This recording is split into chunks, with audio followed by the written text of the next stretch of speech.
Assalamualaikum warahmatullahi wabarakatuh. Perkenalkan, nama saya Mega Oktaveni Fazria, NPM 0211222250 dari semester 4 kelas G Manajemen. Di sini saya akan mempresentasikan mengenai BMC, undang-undang, konsep Ikigai, analisa 5 kekuatan Porter dan SWOT dari produk Brownies dalam rangka Project Based Learning, evaluasi akhir semester mata kuliah Entrepreneurship tahun akademik 2024. Berikut adalah foto dari usaha brownies. Brownies yang biasanya berbentuk kue padat, kini diinovasikan menjadi brownies lumer yang diberi lelehan coklat dan topping di atasnya. Berikut adalah BMC dari usaha brownies. Yang pertama adalah K-Partner, yang di dalamnya terdapat supplier bahan baku, logistik, influencer, dan reseller.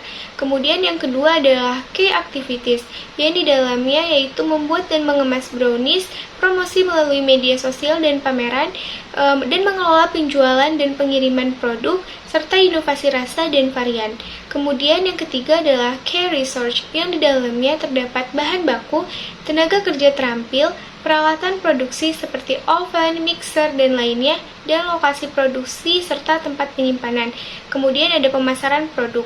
Yang keempat adalah value proposition, yaitu rasa yang lezat. Brownies dengan tekstur lumer dengan berbagai topping di atasnya. Ada produk berkualitas, menggunakan bahan-bahan premium, dan kemasan menarik dengan harga yang terjangkau.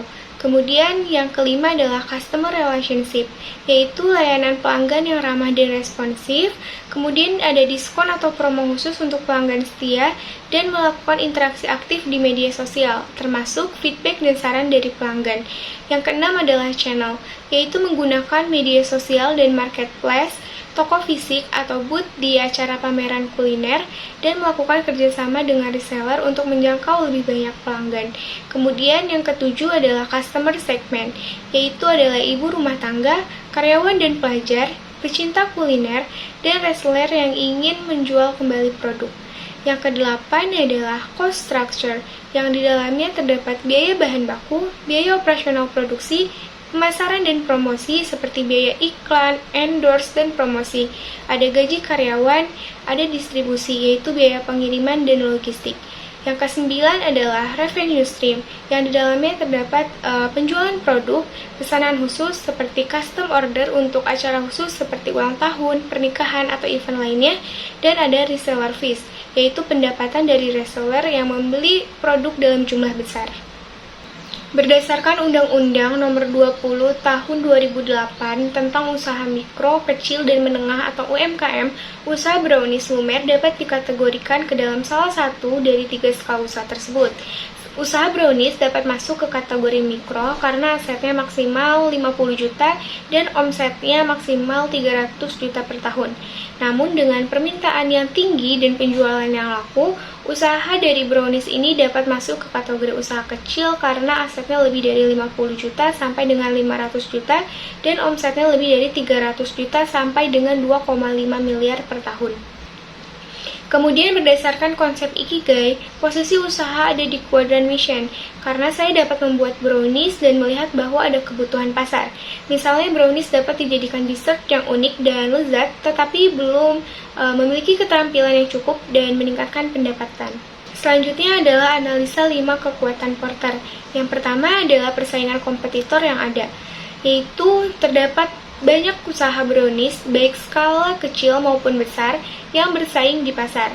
Ini menciptakan persaingan yang ketat. Jika produk brownies memiliki keunikan, misalnya resep khusus, branding yang kuat, itu dapat mengurangi tingkat persaingan dengan menawarkan nilai yang berbeda dari pesaing. Kemudian yang kedua adalah ancaman pendatang baru. Usaha brownies relatif mudah dimasuki, karena biaya awal yang tidak terlalu besar dan keterampilan dasar membuat brownies yang mudah dipelajari. Pendatang baru mungkin kesulitan mencapai skala ekonomi yang sama dengan bisnis yang sudah mapan, terutama dalam hal pembelian bahan baku dan juga distribusi. Yang ketiga adalah ancaman produk pengganti. Nah, produk lain seperti kue, roti, atau dessert lainnya dapat menjadi pengganti brownies. Jika biaya atau usaha yang diperlukan untuk beralih dari brownies ke produk lain rendah, ancaman produk pengganti akan lebih tinggi. Kemudian yang keempat adalah posisi atau daya tawar dari pembeli. Jika pembeli memiliki banyak pilihan produk brownies, mereka memiliki kekuatan lebih besar untuk menegosiasikan harga. Jika produk brownies unik, misalnya dengan rasa atau kualitas tertentu, daya tawar pembeli dapat berkurang karena mereka tidak mudah berpindah dari produk lain.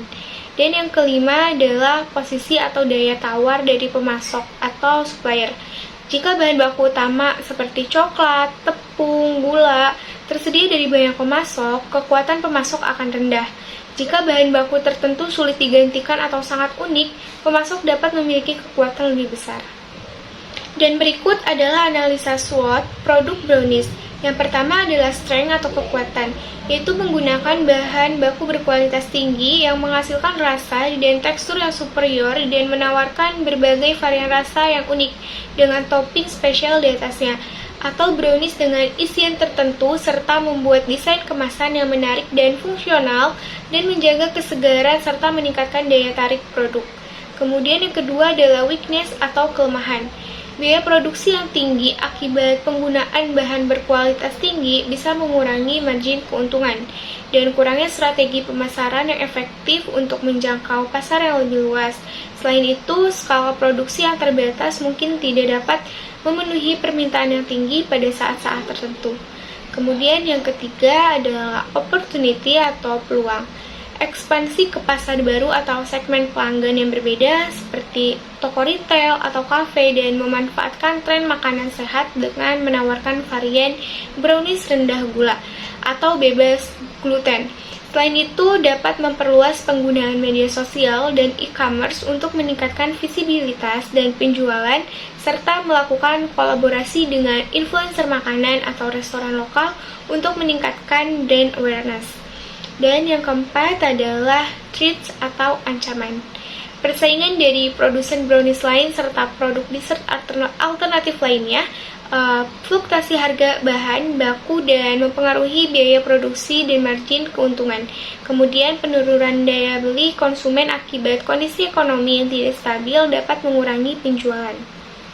Kesimpulan, berdasarkan Undang-Undang Nomor 20 Tahun 2008 tentang usaha mikro kecil dan menengah atau UMKM, usaha brownies lumer dapat dikategorikan ke dalam usaha kecil dan mikro, yaitu tergantung tingkat permintaan dan penjualannya. Kemudian, produk brownies mampu memenuhi kebutuhan pasar sebagai dessert unik dan lezat, meskipun keterampilan dan peningkatan pendapatan masih perlu ditingkatkan. Maka dari itu, produk brownies masih berada di kuadran mission.